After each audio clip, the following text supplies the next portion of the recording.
kuna watu humu kiangazi, mkiwa hata barozi wa nyumba 10 mnapedutesa, unavaa buti halijafuliwa miaka 5, lakini mtu anakuwa msumbufu mpaka anataka lete usumbufu wa mitaani alete na kanisani. Kwanza kanisa hili halina mambo ya siasa, tugusikie. Tunataka haki yetu. Una haki hapa duniani wewe? Pastor Kiumbu pale Tuhuduma watu walikufa tarehe 29 mwaka jana jamani. Mtu anatupia jiwe mwenzake risasi tumboni. Atupia jiwe risasi. Na jamani hii dunia watu mwenzaka nacho wewe unatupa jiwe. Na maneno, kichwa chako kama gari, analirusha. Tuone mwenye kichwa kama gari ni nani. Chini. Una adabu. Kuokota tu. Nyumba nyingi zimebaki na machozi. Ujiingize kwenye siasa.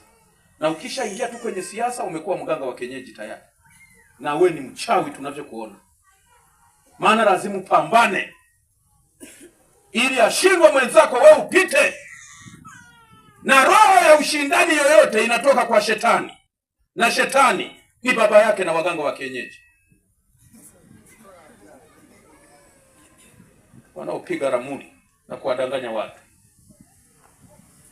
Waliotumaini elimu zao na maarifa walionayo, mwisho wameishia kwenye msongo na kuingia kaburini kabla ya wakati wao. Nimesoma, nina cheo, nimesoma madigrii. Degree unaweza kaila.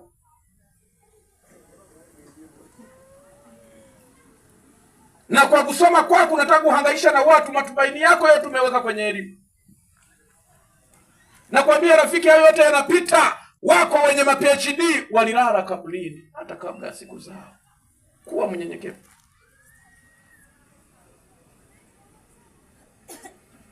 Wengi wametumaini, wengine walitumaini wachumba wao.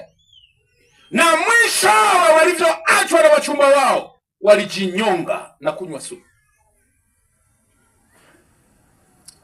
Kijana mmoja pale Moshi, mliona juzi ile. Si walirusha ile juzi, si mliona? Yule kijana akamsomesha binti. Si mliona?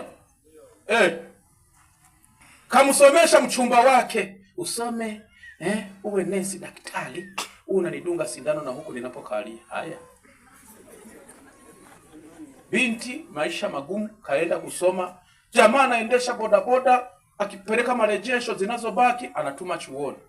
Kwa mchumba sio kwa mke wake. Na ninyi vijana ambao hamjaoa na kameramani uliyoko hapa, vichwa maji usimpe hata 100 ambaye hujamuoa. Amina. Amina. Na ukimuona na kuomba, nipe simu. Amina. Nipe kiatu, ni pepo, achana naye. Wewe umekuwa ATM. Na wadada nimeshawaharibia dili.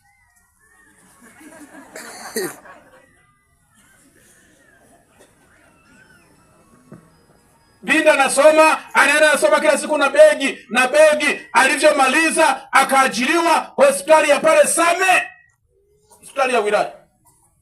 Walirusha, sisemi eti kwamba nije nikamatwe hapa.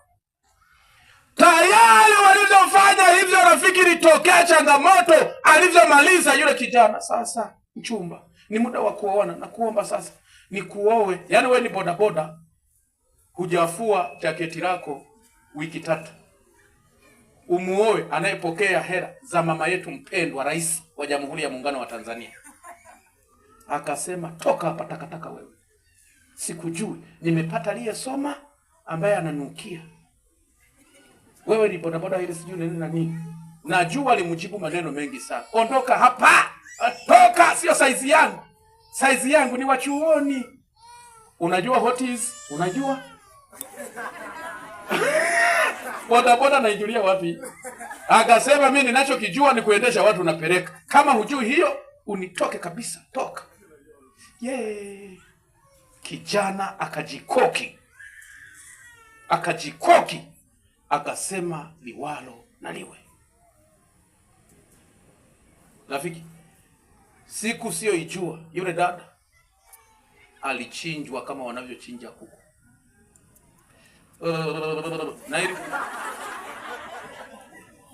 hajakata miaka 5 kwenye ajira. Sasa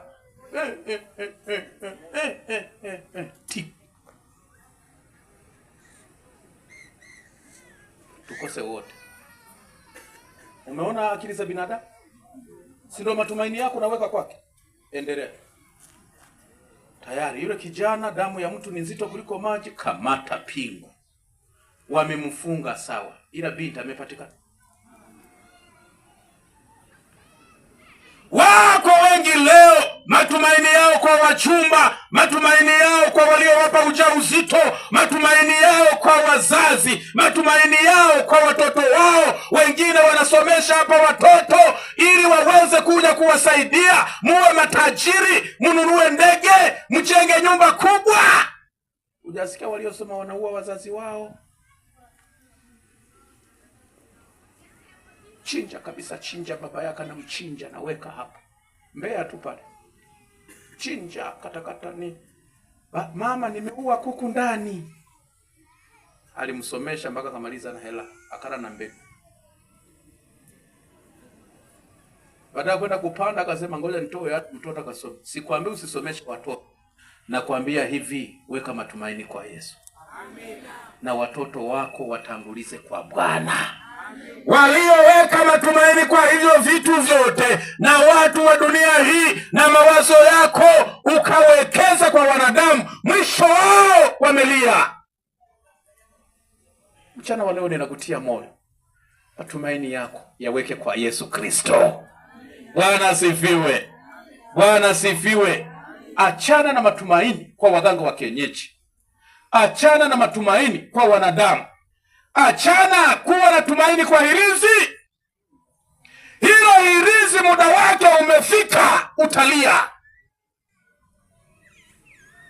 Mchungaji, niliumwa sana kiuno, ilikuwa na maji yanatoka kama ni mtoni. Nakutia moyo, Yesu hashindwi.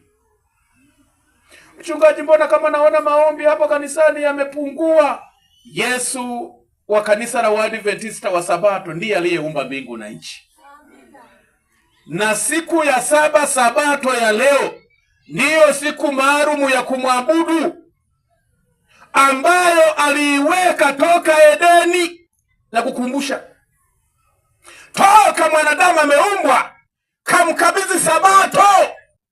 Na wanadamu miaka iliyopita, hiyo karne za nyuma, walijaribu kubadilisha Sabato ife ili waweke siku ya kwanza ya juma. Yesu hashindwi, ilishashindikana. Jumapili wanasali ni siku ya bandia, sio siku ya ibada.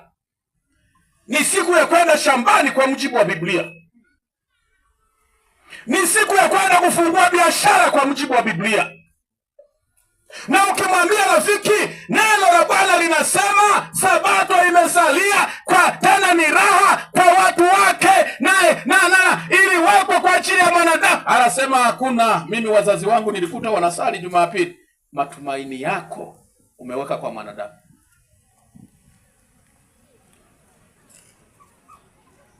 Hata kama itakuja kisekeseke, siku ya Sabato lazima mkasome. Siku ya Sabato walimu mkafundishe. Siku ya Sabato wachungaji lazima mkajitore. Tusimame imara, Bwana hashindwi na jambo.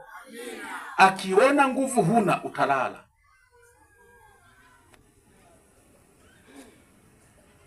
Watumishi wa serikali, achaneni kuyumba. Aliyewapa ajira ni Mungu wa mbinguni, na ndiye atakayejua namna kuwatunza. Na wale wazazi mnaoruhusu watoto wakafanya mitihani siku ya Sabato, natangaza kwenye huu mji wote, ni kufuru kwa Bwana. Matumaini umeyaweka kwa mwanadamu. Tumaini la kweli linapatikana kwa Yesu. Tumaini la kweli linapatikana kwake. Mchana wa leo rafiki, nisichukue muda wako sana, lakini nikukumbushe hili: wamtumainio mwanadamu na huku moyoni mwao wanajua kabisa wamemwacha na Bwana, wamelaaniwa. Mimi kwenye hili kambi siwezi kukubali wewe uliyekuja kufanya ibada leo uwe na laana. Siwezi kukubali. Labda uchague wewe mwenyewe. Yaani kwamba ulienda kwa mganga na sasa hivi unatembea na kitu fulani. Nilikuwa na rafiki yangu mmoja hapa Mpanda, ana hirizi la kuchimba dhahabu. Ana hirizi ili aweze kupata utajiri, awe tajiri kuliko wote. Akaona hirizi humu kwenye koti. Akila daga anamwagia mchuzi tule wote. Hapa Mpanda, kwa nini niko? Akila maharage, hivi mnaonaje mchuzi wa daga unavyonuka? Maharage anaweka kidogo. Hata kama nakula wote. Ukiangalia tu pembeni amechota tule wote. Akiwa nakula nyama za mbuzi zilivyo na harufu. Ukijifanya unageuka unachukua kikombe cha kunywa maji, chota tule wote. Ila kusala na sali mara moja tena msabato. Na muda huo anatuhadisia. Ameshakuwa mzee wa kanisa, anatupa historia ya nyuma. Wapo wasabato wengine humu, mguu uko ndani, mwingine endelea. Akipika mchicha matembele tule wote. Hivi pepo na lenyewe jamani, na matembele tule wote. Ndiyo maisha yake yameendelea hivyo, akawa na harufu, hawezi kukaa na watu.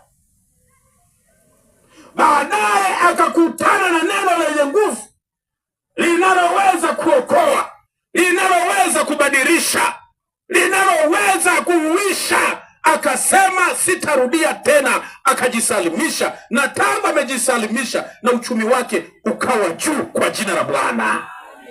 Akawa na duka, akilima, mavuno yanapatikana, na maisha yakaanza kubadilika, na mwili wake ukaanza kuonekana, maana alikuwa ameanza kuwa na mwili kama kisiki cha mti ule pale.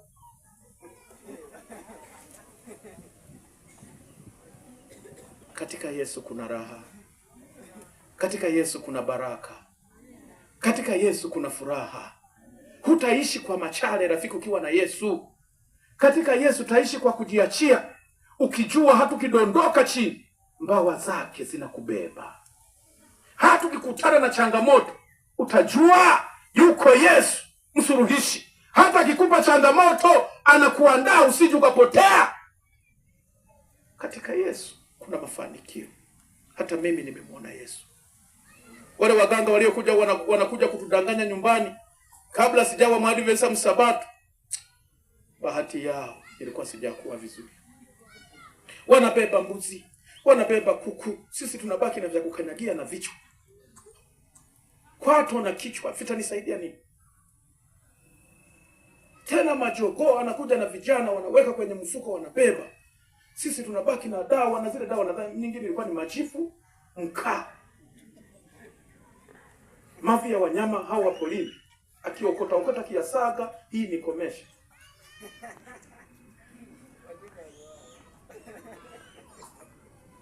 Anasema vueni mashati, tunavua wote mashati. Baba anavua, mama anavua, na watoto. Mnapoondoka msiongee na mtu. Saa 7 usiku. Muda wa kutafuta watoto ndio muda wa kwenda kwa waganga wa kienyeji huko kwenye misitu.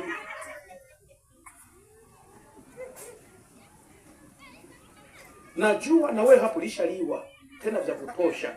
Ninakutia moyo, Yesu yuko nyumbani mwako.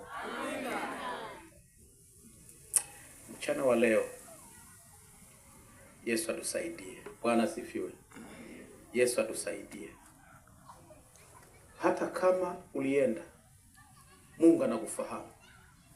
Hata shambani ulipoweka, hata nyumbani ulipoweka, hata mahali fulani. Ila ninajua wako watu wengine ni kwa sababu ya matatizo yao. Umeumwa, umeenda hospitalini, umeenda kwenye maombi, mwanadamu ana tabia ya kukata tamaa. Ulifika mahali ukakata tamaa, mpaka ukakimbilia kwa waganga, mpaka ukaenda wakakupa. Siwezi kukusema sana, ila utakapoanza kesho, maana umeshaonwa na neno, utapotea. Ila kwa leo ukijisalimisha kwa Bwana, yeye anakupokea. Hata kama umemvalisha, tena ninawapa habari wale wenye vitu tuko kwenye viuno vyenu, wengine kwa pani, wengine kifuani, wengine mmevalisha watoto. Baada ya ibada hii kakata